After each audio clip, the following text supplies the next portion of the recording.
Hi everyone, welcome to vanshi cafeteria. நம்மளோட சேனல்ல இன்னைக்கு ஒரு சூப்பரான ரெசிபி பார்க்கலாம். என்ன அப்படினா பூரி கிழங்கு மசாலா, உருளைக்கிழங்கு மசாலா. அது எப்படி செய்யறதுங்கறத இந்த வீடியோல பார்க்க போறோம். பெரிய பெரிய ஹோட்டல் ரெஸ்டாரன்ட்லாம் போனீங்க அப்படினா என்ன டேஸ்ட்ல நம்ம அந்த பூரி கிழங்கு மசாலா இருக்குமோ அதே டேஸ்ட்ல நம்ம வீட்லயே செய்ய போறோம். ஃபர்ஸ்ட் வந்து ஒரு ட்ரையான pan எடுத்துக்கங்க. pan நல்லா ஹீட் ஆன பின்னாடி அது 2 டேபிள்ஸ்பூன் அளவு குக்கிங் ஆயில் சேர்த்துக்கங்க.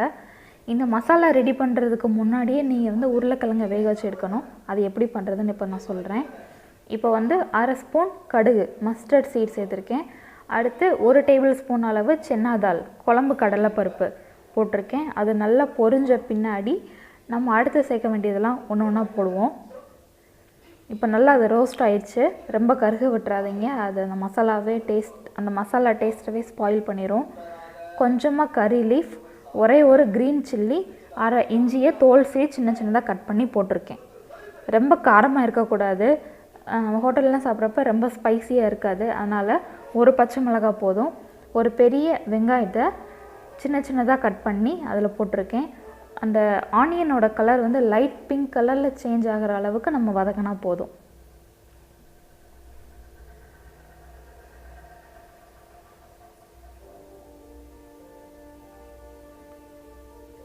இப்போ ஆனியன் நல்லா வதங்கிச்சு. இந்த டைம்ல ஒரு மீடியம் சைஸ் தக்காளியை நல்லா ரெட்டா இருக்கிற தக்காளியை எடுத்துக்கங்க. அதையும் சேர்த்து வதக்கிடலாம். தக்காளி வேகமா வதங்கணும் அப்படினா கொஞ்சமா உப்பு சேர்த்து வதக்குங்க. சால்ட் சேர்த்து வதக்குனீங்க அப்படினா அது நல்லா வதங்கிரும் தக்காளி. உருளைக்கிழங்கு வந்து நீங்க மண்ணா இருக்கும் இல்லையா, அதனால அதை நல்லா கழுவிட்டு குக்கர்ல அதை போட்டுட்டு கொஞ்சமா தண்ணி சேர்த்து 1/2 ஸ்பூன் மஞ்சள்தூள், 1/2 ஸ்பூன் உப்பு போட்டு ஒரு 3ல இருந்து 4 விசில் விட்டா போதும். 3/4 பாகம் அளவுக்கு உருளைக்கிழங்கு வெந்தா போதும். ஏன்னா திருப்பி நம்ம மசாலால சேர்த்து குக் பண்ணுவோம். அப்பயும் நல்லா வெந்துரும். அதனால 3ல இருந்து 4 விசில் விட்டா போதும். இப்போ வந்து மசால் பொடி போட்டுருக்கோம் தக்காளி கூட. 3/4 ஸ்பூன் அளவு மஞ்சள்தூள், 1/2 spoon red chilli powder.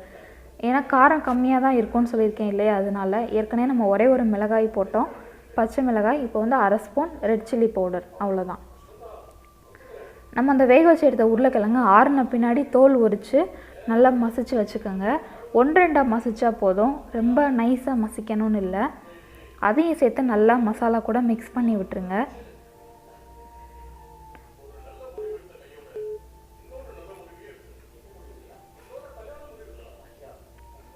வேகமாவே ready பண்ணிடலாம். 10 நிமிஷம் தான் ஆகும். நம்ம உருளைக்கிழங்கு மட்டும் ரெடி பண்ணிட்டோம்னா 10 நிமிஷத்துல இது பண்ணிடலாம்.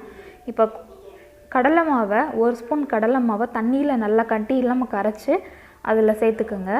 சேர்த்து இதுதான் அந்த மசாலாவுக்கு திக்னஸை கொடுக்கும். அதையும் சேர்த்து நல்லா மிக்ஸ் பண்ணிடுங்க. நல்லா கெட்டியாக வேணும் அப்படின்னா இந்த கன்சிஸ்டன்சிலே ஒரு 2 மினிட்ஸ் குக் பண்ணிவிட்டு ஆஃப் பண்ணிடலாம். கொஞ்சம் தண்ணியாக இருக்கணும் அப்படின்னா கொஞ்சமாக தண்ணி சேர்த்துக்கலாம். ஏன்னா இந்த கன்சிஸ்டன்சி தான் கரெக்டாக இருக்கும். இப்போ வந்து உப்பு செக் பண்ணிக்கோங்க. ஏற்கனவே உருளைக்கிழங்கு வேக வச்சப்போ ஒரு உப்பு போட்டிருப்போம். அடுத்து தக்காளி வதக்கிறப்போ கொஞ்சம் உப்பு சேர்த்துருப்போம். அதனால் செக் பண்ணிவிட்டு உப்பு போட்டுக்கோங்க. நம்ம உருளைக்கிழங்கு மசாலா ரெடி ஆயிடுச்சு. நீங்களும் இந்த ரெசிபியை ட்ரை பண்ணி பாருங்கள். உங்களோட கமெண்ட்ஸை வீடியோ கீழே இருக்கிற கமெண்ட்ஸில் சொல்லுங்கள். பூரியும் ரெடி ஆயிடுச்சு. பூரி கூட உருளைக்கிழங்கு மசாலா வச்சு சாப்பிடுங்க. ஒரு சூப்பரான ஒரு டேஸ்ட், சூட்டபிளான ஒரு ரெசிபி இது.